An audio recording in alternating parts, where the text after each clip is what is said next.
Hello student, आज हम class 9th maths 1 में वास्तविक संख्याएं रियल नंबर जो कंटिन्यू हमारा है, आज इसका लास्ट प्रैक्टिस सेट 2.5 है। मैं विभू मिश्रा, स्वागत है आपका मेरे यूट्यूब चैनल बेसिक क्लास में।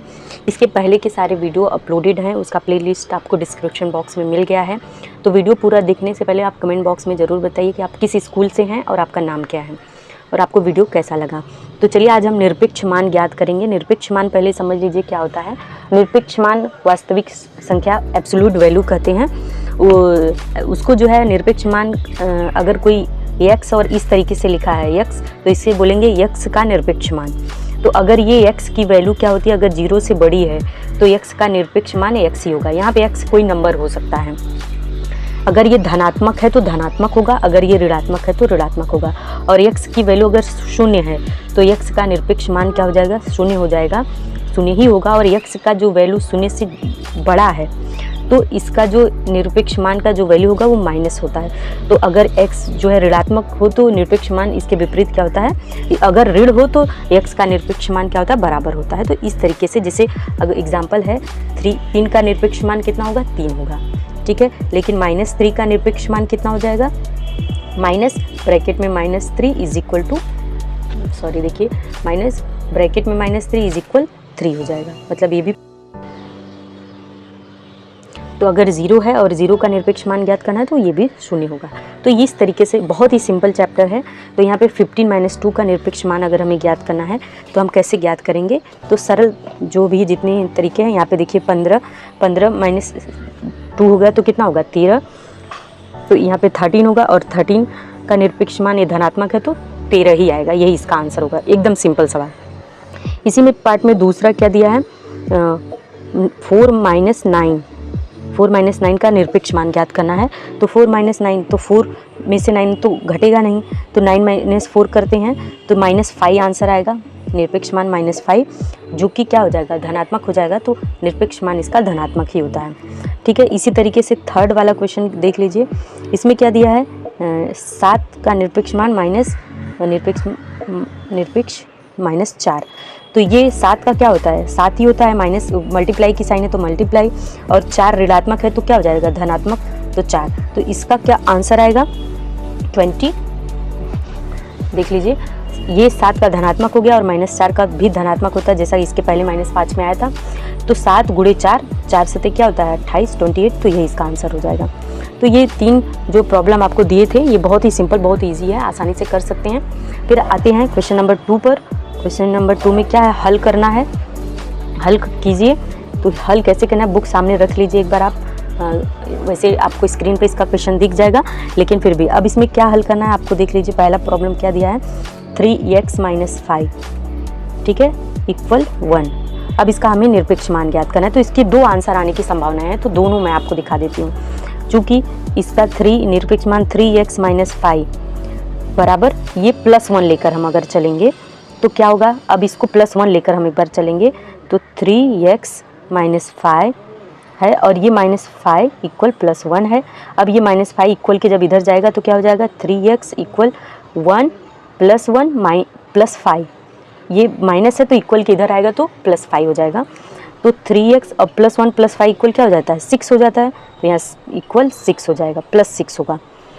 अब ये इक्वल के इधर +6 है तो x इक्वल टू 6/3। ये मल्टीप्लाई इन दोनों के बीच में साइन है तो इधर आएगा, इक्वल के इधर आएगा तो डिवीजन में हो जाएगा। तो 3 × 1 = 3, 3 × 2 = 6, x इक्वल टू 2। x का एक मान ये प्राप्त हुआ। अब हम यहाँ पर माइनस अगर लेकर चलते हैं, ये अभी हम प्लस लेकर चले थे, अथवा ये प्रॉब्लम 2 तरीके से होगा। ये 3x - 5 इक्वल -1, इसका निरपेक्ष मान अगर हम -1 लेकर चलते हैं तो 3x, ये -5 है और ये -1 है और इक्वल किधर आ जाएगा तो +5 हो जाएगा। तो +5 - 1, ठीक है। तो 3x इक्वल 5 - 1 इक्वल क्या हो जाएगा, 4। तो x इक्वल टू 4/3, ठीक है। तो x की वैल्यू क्या हो जाएगी, ये इक्वल के इधर आ जाएगा तो अपॉन में आ जाएगा, बटे में, और ये माइनस था इधर आया तो प्लस। तो ये इसकी 2 वैल्यू, एक x की वैल्यू 2 प्राप्त हुई और दूसरा क्या हो गया, x की वैल्यू OR, और x इक्वल टू 4/3। ये 2 आंसर इसके मिलेंगे। इसी तरीके से जितने प्रॉब्लम है इसको इसी 2 तरीके से करेंगे। इसमें दूसरा प्रॉब्लम देख लेते हैं। इसमें दूसरा क्या दिया है, 7 - 2x इक्वल 5।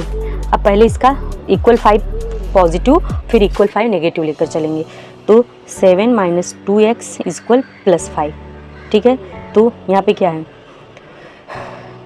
क्या हो जाएगा, माइनस 2x ही है, ये प्लस 7 क्या है, इसमें अचर पद नहीं है, तो ये इधर जाएगा तो क्या हो जाएगा प्लस 5 फिर माइनस 7 हो जाएगा, तो माइनस 2x। अब ज़्यादा में से कम घटाओ, ज़्यादा वाला साइन लगाओ, तो 5 में से तो 7 जाएगा नहीं, तो 7 में से 5 जाएगा तो -2 आंसर आएगा। तो माइनस 2x इक्वल टू -2, तो क्या हो जाएगा x इक्वल टू -2। यहाँ पे ये माइनस कैंसिल हो जाएगा, तो सॉरी यहाँ माइनस नहीं लिखेंगे, 2/2 हो जाएगा, ये इधर आएगा तो 2, तो 2 से कैंसिल, तो x इज इक्वल टू 1। तो एक x की वैल्यू क्या हो जाएगी, 1 आ जाएगी। ठीक है, अब इसी में दूसरा देख लेते हैं, यही 7 माइनस 2x इज इक्वल -5 लेकर चलते हैं। तो यहाँ पर क्या हो जाएगा, -2x तो इधर ही रहेगा, 7 इधर जाएगा, तो -5 अपनी जगह पे, ये प्लस है तो -7 हो जाएगा। ठीक है, तो अब ये क्या है, माइनस माइनस क्या हो जाते हैं, ऐड हो जाते हैं, तो -2x इक्वल -7 और 5 कितना होता है 12, तो -12 हो जाएगा। तो ये माइनस माइनस कैंसिल हुआ, तो 2x इज इक्वल 12 हो गया, x इज इक्वल क्या हो जाएगा 12/2, 2 6 जा 12, तो x की वैल्यू कितनी आई 6 हुई। तो ये इसका आंसर हो जाएगा। तो ये 2 मान आपको प्राप्त होगा, ये अथवा ये, तो दोनों आपको एग्जाम में सॉल्व करना है। ठीक इसी तरह से इसका तीसरा वाला देख लेते हैं। थर्ड प्रॉब्लम क्या दिया है, थर्ड प्रॉब्लम दिया है 8 माइनस x अपॉन 2 इक्वल 5। अब यहाँ पे तो इसको 8 माइनस एक्स अपॉन 2 इसलिए बराबर क्या है +5 लेकर चलते हैं। तो जब +5 लेकर चलेंगे तो क्या हो जाएगा 8 minus x equal to 5 multiply 2, इसका क्रॉस मल्टीप्लिकेशन होगा, तो इसलिए क्या हो जाएगा, और ये माइनस एक्स है तो 8 इधर जाएगा तो प्लस है तो इधर आएगा तो माइनस हो जाएगा। तो पहले देख लीजिए कैसे करते हैं। तो 8 माइनस एक्स इक्वल टू 10। ठीक है, 8 माइनस एक्स इक्वल टू 10 हो गया, तो यहाँ माइनस एक्स अपनी जगह पर रह गया, और ये 10 तो अपने प्लेस पे है, ये प्लस है इधर आके -8 हो गया, तो माइनस एक्स इक्वल टू क्या हो जाएगा 10 में से 2 गया तो क्या हो गया 2, ये माइनस है तो एक्स की वैल्यू कितनी हो जाएगी -2 हो जाएगी। ये एक आंसर हुआ। अब इसमें दूसरा वाला पद अगर 5 को -5 लेकर हम चलते हैं तो 8 minus x upon 2 is equal to -। तो चलिए लास्ट वाला प्रॉब्लम देख लेते हैं। लास्ट वाले प्रॉब्लम में 5 प्लस एक्स अपॉन 4 का निरपेक्ष मान 5 है, तो इसलिए हम पहले 5 plus x upon 4 is equal to +5 लेकर चलते हैं। इसमें दोनों +5 -5 दोनों लेके हमें सॉल्व करना है, तो पहले +5 लेकर चल रहे हैं फिर -5 लेकर चलेंगे। तो यहाँ पर देखिए ये x अपॉन 4, ये +5 है इधर जाएगा तो -5, तो +5 -5 इक्वल क्या हो जाएगा x अपॉन 4 इक्वल क्या हो जाएगा 0 हो जाएगा। अब ये इसका क्रॉस मल्टीप्लिकेशन करेंगे तो x is equal to 0 multiply by 4 का आंसर भी 0 आएगा, तो x की वैल्यू कितनी हो गई 0 हो गई। ठीक है, इसी तरीके से यहाँ पे +5 की जगह -5 अगर लेते हैं तो 5 प्लस एक्स अपॉन 4 इक्वल -5। ठीक है, ले लिया, तो x प्लस 4 ये तो -5 हो गया, ये 5 इधर जाएगा तो -5 और +5 हो गया, +5 -5 दोनों ऐड हो जाएंगे, अरे सॉरी ये भी -5 हो जाएगा ना, यहाँ +5 है तो इधर आया तो ये भी -5, तो x अपॉन 4 इक्वल -10 हो गया।